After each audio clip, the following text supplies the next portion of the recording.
Hey, guess what? It's Friday. Oh, I'm so excited. It's Friday.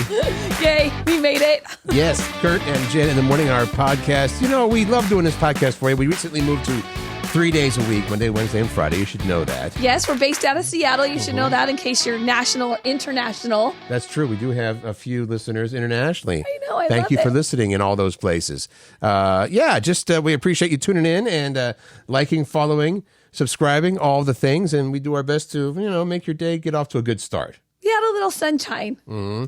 And we get to tell silly jokes and Well, I entertain feel like ourselves.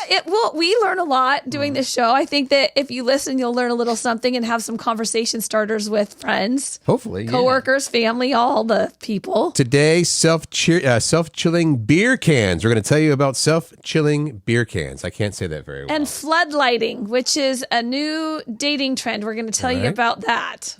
Country Music Hall of Fame inductees for the Hall of Fame this year. Also, who's not in there, which there's some surprises. That's more not interesting in there to me. Along with your favorite childhood books. That was your question of the day from yesterday. It was. Yes. Something old school that is making a comeback. And you won't even believe it. I mean, like, what? Why is this cool again? Yeah, it was not cool when I... It was not. All right. We got a new flavor of ice cream, which you're going to find probably gross. Fun Facts Friday. Oh, I like that one. And what's happening around the PNW, the Pacific Northwest, this weekend? Let's get going then. Baseball. Opening day yesterday. Take me out to the ball game. We had our Seattle Mariners taking on the Oakland A's, and they won.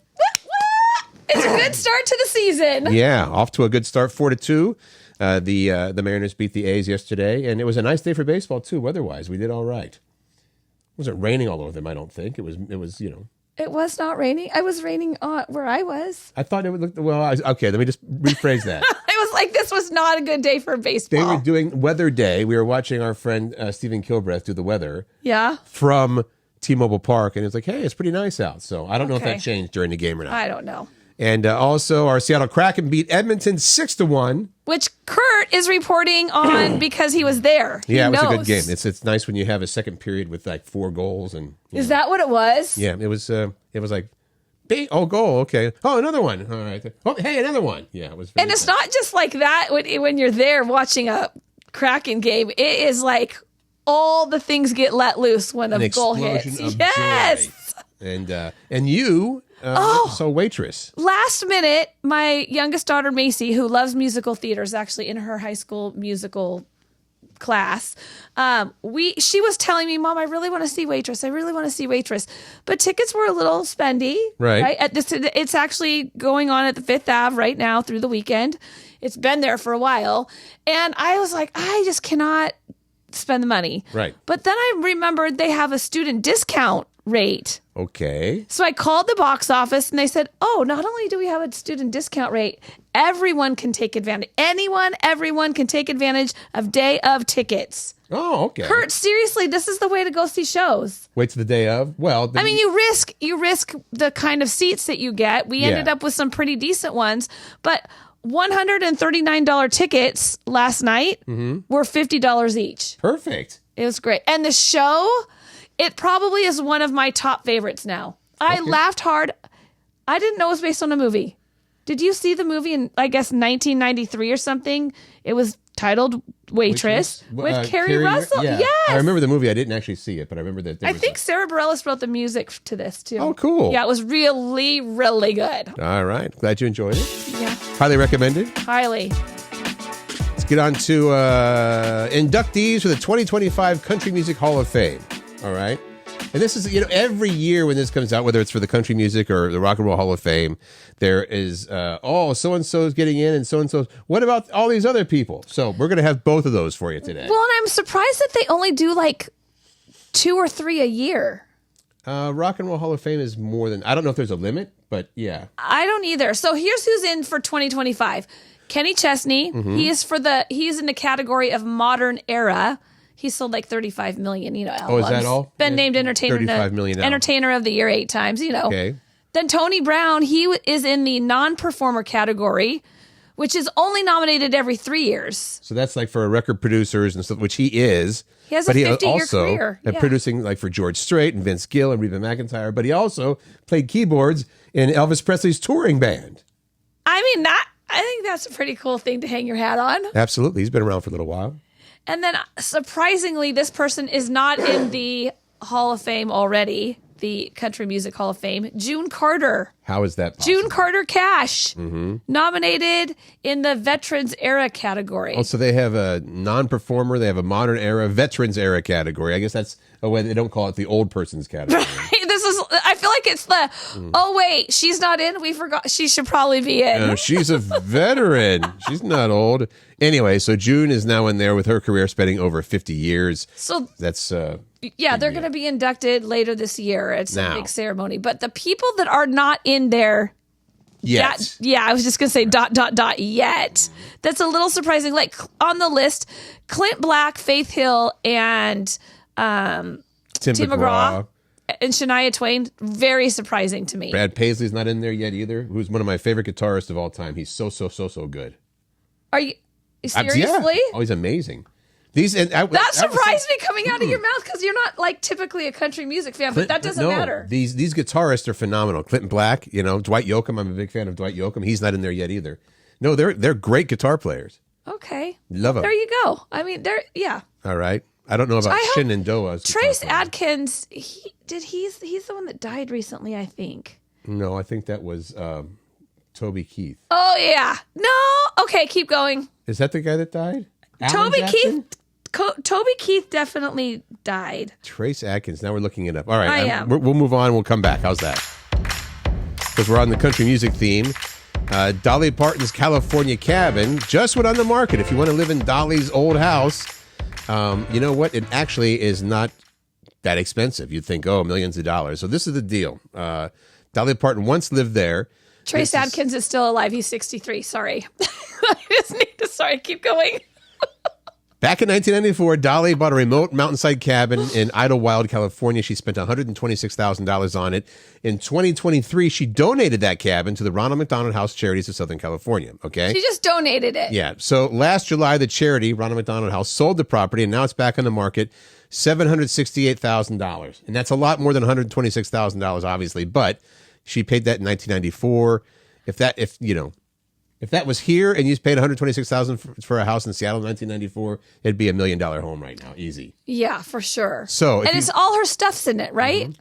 The listing says Dolly and her beloved mother were the last to occupy this home, leaving behind decor, collectibles, and furnishings, all included in the sale. Legend has it that the spacious loft was Dolly's favorite place to write and play her music, and it has a guitar-shaped toilet. I wanted to see a picture of that. I got to look that up. A guitar-shaped toilet? Like what part? The seat? Is the seat the guitar? Like what do you call that part of the guitar that you actually play versus the neck? Is the neck the part that stands up like you lean against if you wanted to just take a load off while you're taking a load down? I'm going to say I'm not sure about that. I'm not either. We'll look it up a little bit later. But there you go. If you've got about $770,000, jeez Louise, you can go buy Dolly's old house. What is happening in the world that this is back to being a cool thing? Not even back to being a cool thing. It was never cool. Did you ever wear braces? No. Okay, I had to wear braces when I was younger. And they shredded your mouth. Mm-hmm. It was not fun. The metal braces are making a comeback as the cool new thing. Now, this is all according to an orthodontist in Tucson, right? So we got to take his word on it.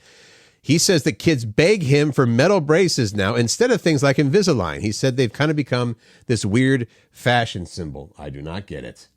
Me either. Another orthodontist in California said, yep, it started about a year ago, and now more and more patients are excited to get them. He asked other orthodontists, and they say it's a nationwide trend.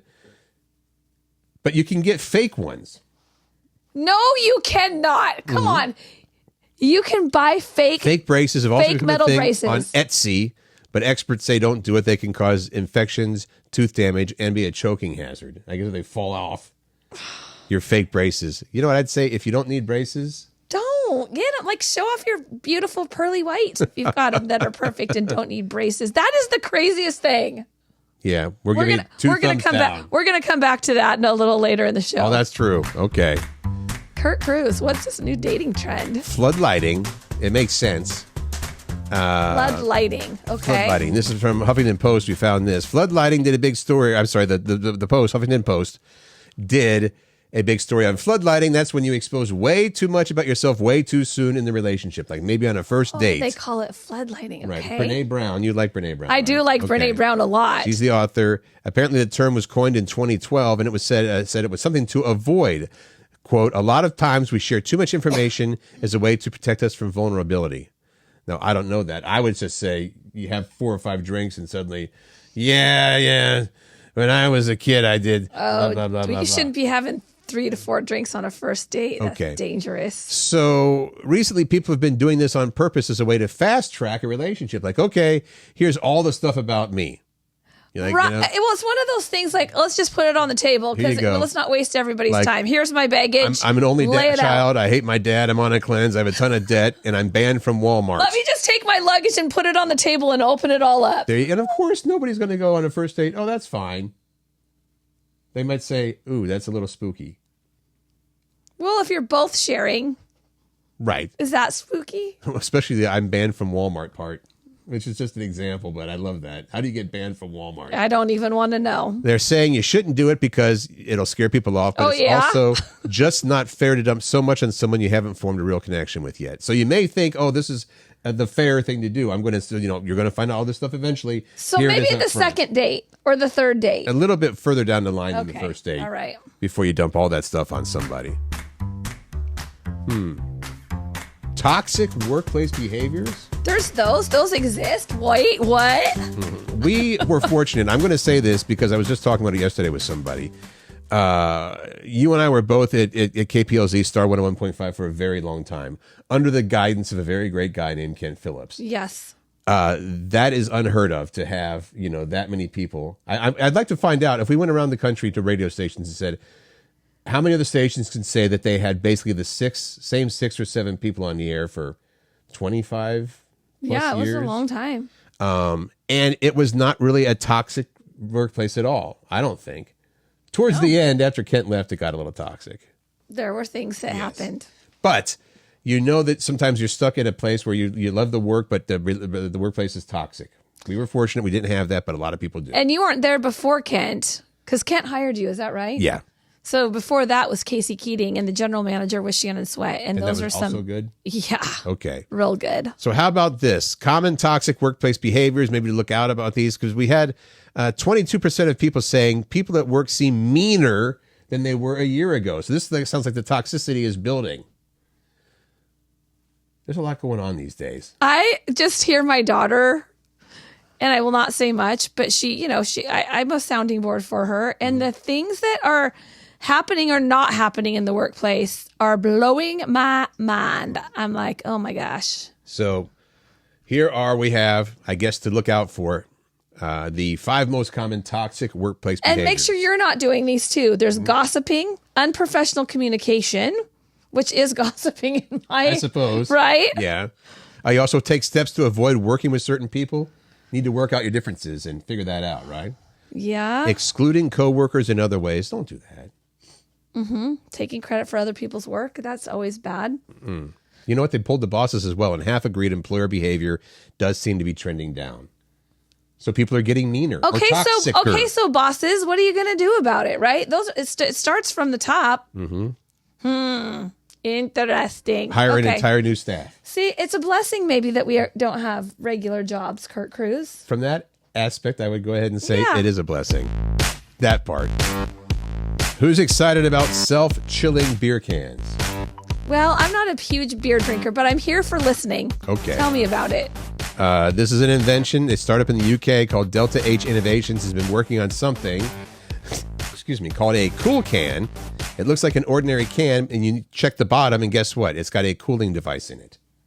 Somehow. In the actual can? There's a power button. Is it like a koozie? No, there's a power button in the can. Oh. That activates beer cooling technology. It also works on soda or any liquid. There's also an inner wall, like insulated mugs, to help keep things cold. Pushing the power button blends water with a mix of salts, causing a cooling reaction. I didn't know that you've mixed salts and water. It made a cooling reaction. Well, that makes sense because when you make ice cream, like the old school coffee can ice cream. Have you ever done that? You put the salt in the sides and then roll the can down the hill. And all of a sudden, voila. Yeah, it makes it cold. Right? Depending on how hot it is, and it can take up to 10 minutes to get cold, but eventually the can will get down to 43 degrees. Okay. I mean, I don't know what cold, like if you have some ice water, is that cold enough? I think ice but water also, you want to wait 10 minutes to have a cold beer?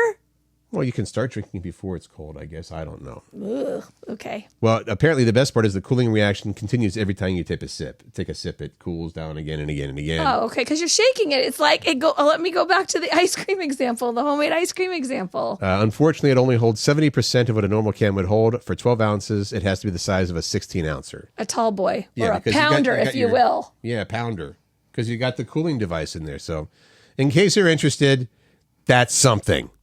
Are you going to talk about this one, Curt Cruz? The new ice cream flavor that's arriving this year? What's the flavor? This seems like it might be an early April Fool's joke, but it's serious. The company says it's not.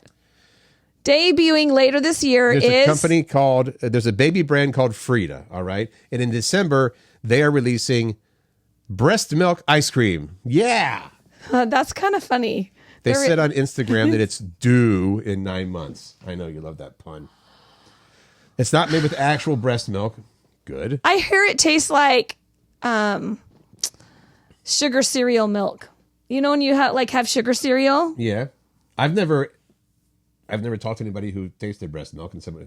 Did you try it? No. I did not try it. Okay, so it's breast milk flavored. So if you already know, hey, I love the taste of breast milk, this is for you. If you don't know, I guess it's worth a try. Here's what I thought was funny, because they say, the quote, they're talking about, everybody secretly wondered what breast milk tastes like. I don't think that I have. If you had someone in your life that had a baby and was breastfeeding, you would probably wonder. You would probably take a little sip. Hey, can I have a bit of that? Yes. Are you out?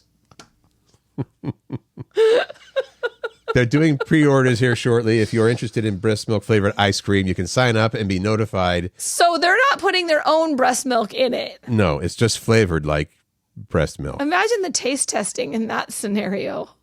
I mean, how does that look and go down, really? Take a look. I don't know, but I want to be a part of it, says Curt Cruz. Reading rainbow. Reading rainbow. All right. Reading Rainbow. Reading Rainbow leads us to our question of the day from yesterday, which was, what's your favorite childhood book? And you said the monster at the end of this book. I did. Which is a scary one. You got to wait till the end. With Grover from Sesame Street. And I said I used to read the Encyclopedia Brown mysteries and try to figure them out. A lot of people chimed in for this one. What's your favorite childhood book? Ina says Dr. Seuss. So anything Dr. Seuss. Yeah, which is, I do love the way that he wrote. I think it's... I do too. Just the flow and the pace and the nonsensicals and the rhyming. Yes, Corey loved the book Santa Mouse. Have you read that?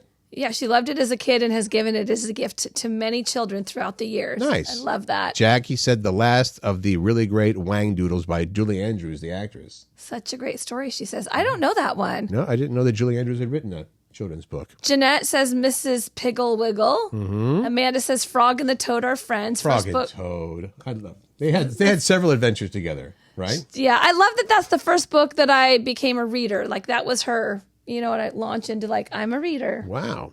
Anne said The Elephant's Child by Rudyard Kipling.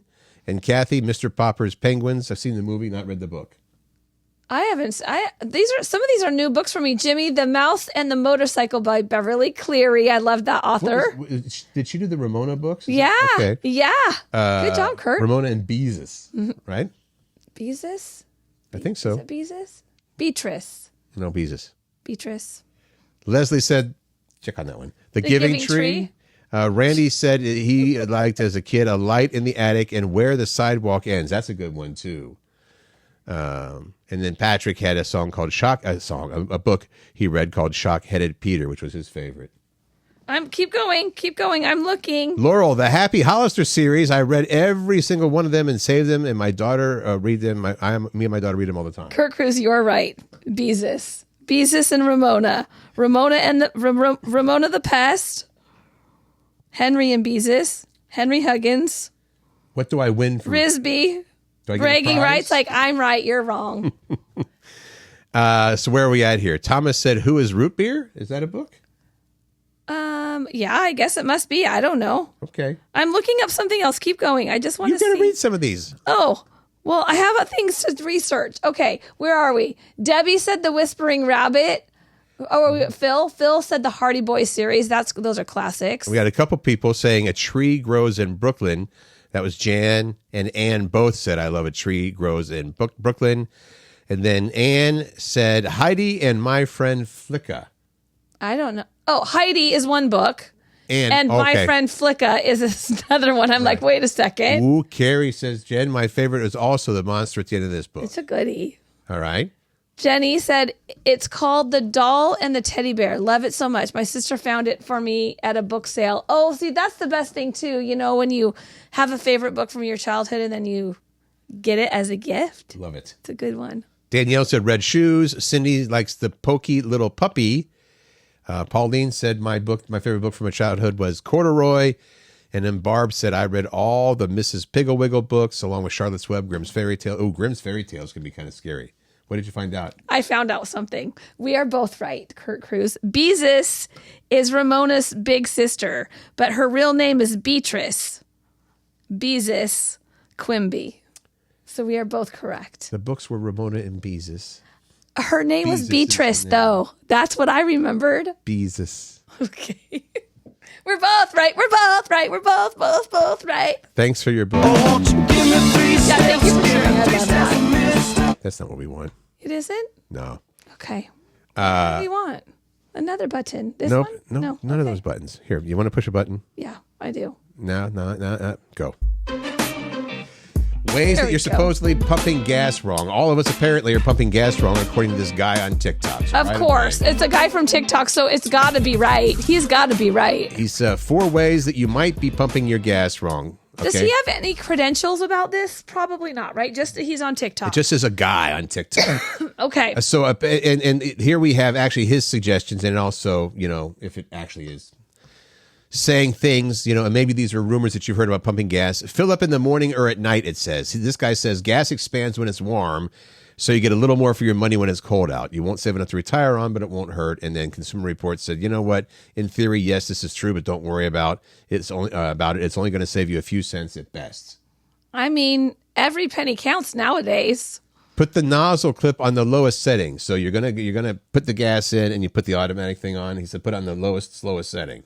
What? I put it on the fastest. That's right, you do. Okay, what does he He say says it's about worth that? the wait because the faster you pump, the more it turns into vapor. And gas pumps have vapor returns lines that suck it back in, so it doesn't end up in your tank. And again, There's so many. That's what he said. She said things here. Come on. he said again. The experts are saying yes, but we're Don't talking pump too pennies here fast. again. Is your time worth more than? I saved 1 cent. Oh my god. But it took me 10 minutes to fill up my tank. Don't wait until your tank is empty, they say. This one I've heard. This guy claims gas evaporates faster when there's more air in there. But again, it doesn't make a huge difference. My thing I've always heard is about the sediment that collects in your tank. If you run your tank low, and then almost empty, the sediment that's settled in there will run through your tank's engine, and that can cause damage.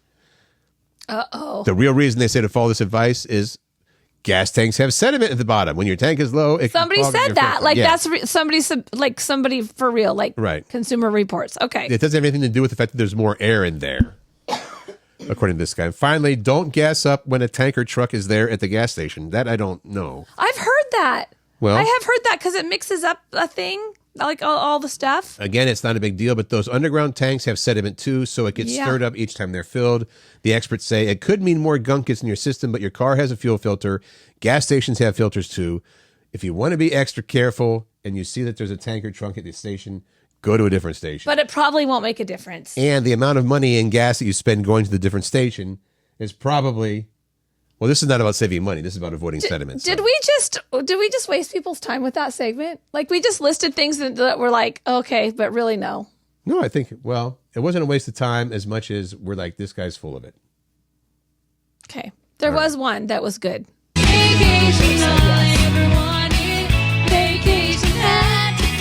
Top reasons and signs that you need a vacation. Some of these are very obvious. I know I do. So far, there's been 87 days in 2025, about 62 work days. Here's the question. How many days do you have to work before you need a vacation?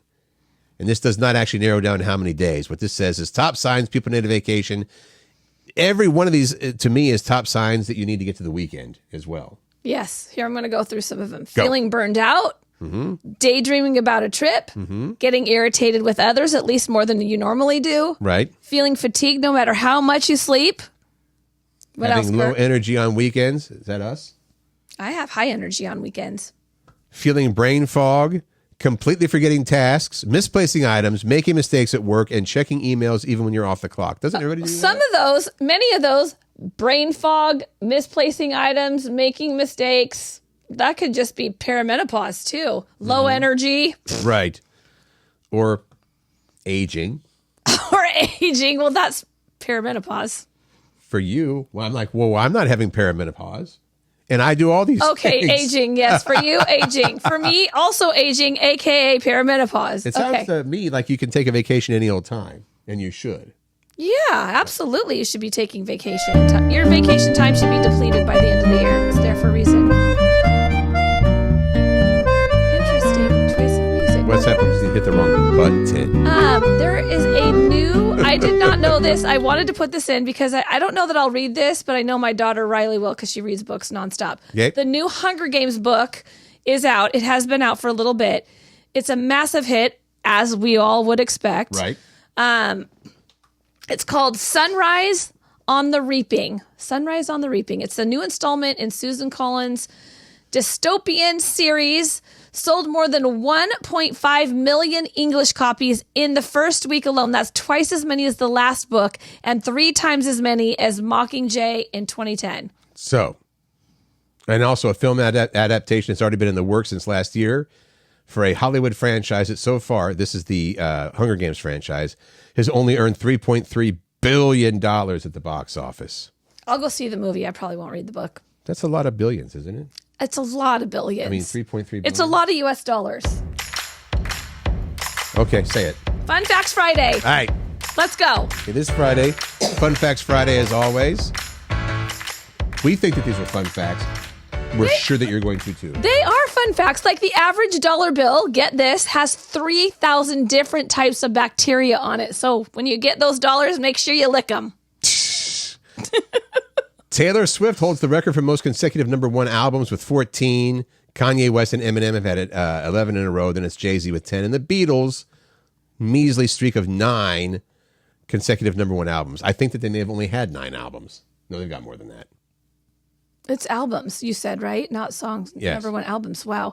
Harrison Ford's pay for doing the first Star Wars was $10,000. But then get this, he made 50 times more than that for Return of the Jedi, $500,000. and then 2,000 times more for The Force Awakens.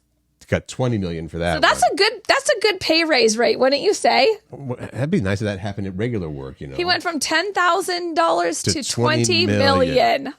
There are approximately 1.1 million Americans who don't have indoor plumbing, and they use an outhouse or a hole in the ground. That's surprising to me? Americans. Well, Like- there's 300 some odd million people in America, so 1.1 million is not even, that's like less than. I know, but you know what I think of, and this is naive of me, that you know what, everyone has running water in America. You would assume, right? Yeah. Yeah, I would think that's so, why too. I put that in there, because I was like, oh, come on, Jen. The U.S. Constitution, for Fun Facts Friday, is the only constitution from the 1700s that's still in use today. Every other country has one that's more recent. Philadelphia. I want to know if you knew this. Philadelphia is the only city that had 4 major sports teams in a championship game in the same year. I feel like this is a Trivia Pursuit question. Trivia for who? Trivia Pursuit. Oh, Trivial Pursuit. Trivial Okay. Pursuit. Trivial Pursuit? Trivia Pursuit. Trivial Pursuit. Trivial Pursuit. And Beezus. So I did not know this, because to know this, I would have had to pay attention to East Coast sports, and I don't do that. Okay. Well, in 1980, the Phillies were in the World Series. Eagles were in the Super Bowl. 76ers in the NBA Finals. And Flyers in the Stanley Cup Finals. There you go. So Philadelphia had all those 4 teams, but only one of them actually won the big game. The Phillies won the title. There you go. The other teams were just there. This is a good one. It's illegal to own more than 6 sex toys in Texas. Ooh, good thing you don't live in Texas. You'd be in jail. Good thing. That was pretty good. The woman who invented the chocolate chip cookie was Ruth Wakefield. She sold the recipe to Nestle in the 1930s in exchange for a lifetime supply of chocolate. Probably could have done better than that. Did you know that a single Major League Baseball only lasts about 6 or 7 pitches? And then they toss it? Yeah, I did not know that. Is that wasteful? Yes. It's very wasteful. Oh, I put this one in here for you. Thank you. You're welcome. Chevy Chase, the actor, legend, played in a band in college with Walter Becker and Donald Fagen. If you don't know those names, they went on to form Steely Dan. You did not know that Chevy Chase was in there? I had no idea. I mean, that's kind of cool. I think it's great. Ladybugs are the most, promiscuous insects, and they have the highest STD rate to back it up. Now, how do you test that? Who's doing that for a living? Ladybugs. I don't know who's doing that for a living. Do you want that job? No. All right. The official medical term for the butt crack is? The intergluteal cleft. That's how we're ending it. There's your Fun Facts Friday. Look over there. That's the plumber's intergluteal cleft. Yeah.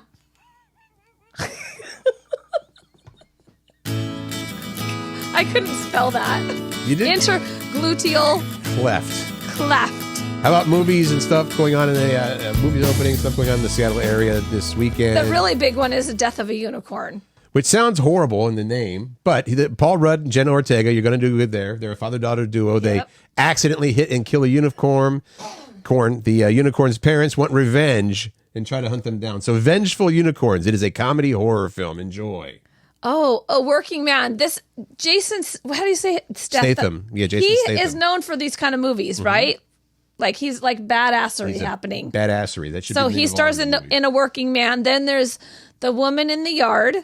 There's Penguin Lessons. I've seen the opening. I've seen the trailer for that. Steve Coogan. He's like, it looks like, oh, this is going to be a great movie. A guy somehow gets a penguin and he loves it. He doesn't love it. He's like, stupid penguin, follow me around. That's not a spoiler alert. Okay, and then The Friend. That's another movie. It's limited release. I imagine it will be in a bigger release soon because Naomi Watts and Bill Murray star in it. And Naomi inherits Bill Murray's Great Dane. After he passes away. Yes. Is that a spoiler alert? It's a story of friendship, grief, and healing. Now, that is a bit for me because I thought it looked like a fun little comedy, but it turns out it's going to start with a death. Or at some point. And it's going to be, I wonder if it's going to be a tearjerker. Probably. Those are nice to see sometimes, too. As long as the Great Dane's fine. In sports, we have the Mariners finishing their homestand tonight through Sunday against the A's. They won yesterday, so maybe they can keep that going. The Kraken play the Dallas Stars tomorrow and Monday at Climate Pledge. Are you going to either of those? Actually, Dana and my mother-in-law, her mom, are going on Monday. I sacrificed the ticket because Grandma wants to go see a Kraken game. Although if she's listening, you better not complain. Last time she saw a Kraken game, it was like, these seats are uncomfortable and it's cold in here. And what? Yeah. Your guys' seats are amazing, too. Well, apparently they're uncomfortable. Well, I will take them. Second row, Grandma. But this is, yeah. So anyway, we'll see how. I told Dana, it's seats. Like, if there's any complaints, I want to know. Because she will not get tickets anymore. But we're going to tell her, bring a blanket, dress warm. Bring a seat cushion. There you go. Sounders play San Jose tomorrow night on the road, I believe. They're on the road, yeah. The Sea Wolves are rugby team. We never talked about this, so here's a couple of fun ones. Our Sea Wolves, professional rugby team. They play the Anthem Rugby Carolina team tomorrow night. In Tukwila, there's the Starfire Stadium. Okay. Starfire, yeah. Rat Seed Roller Derby. They have 2 derbies tomorrow. 2 derbies. 4:45 and 7 at Edmonds College if you're in the Rat City Roller Derby. That seems like that would be fun to me. So those are kind of the sports things. I didn't know if I should put this in sports. I probably should have, because other things that are happening around the Pacific Northwest. Go. AMA Supercross tomorrow night at Lumen Field. Like that. This is mega. And here's how I know that. Because Pat, my boyfriend Pat, he and his family are super into like Supercross and stuff. Right. Watch it on TV. I mean, it's big. And they're talking about, we're going to be in Seattle next weekend.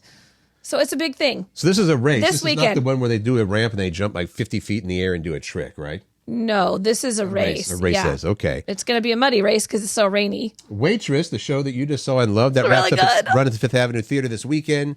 Performances tonight, tomorrow, and Sunday for Waitress. Yep.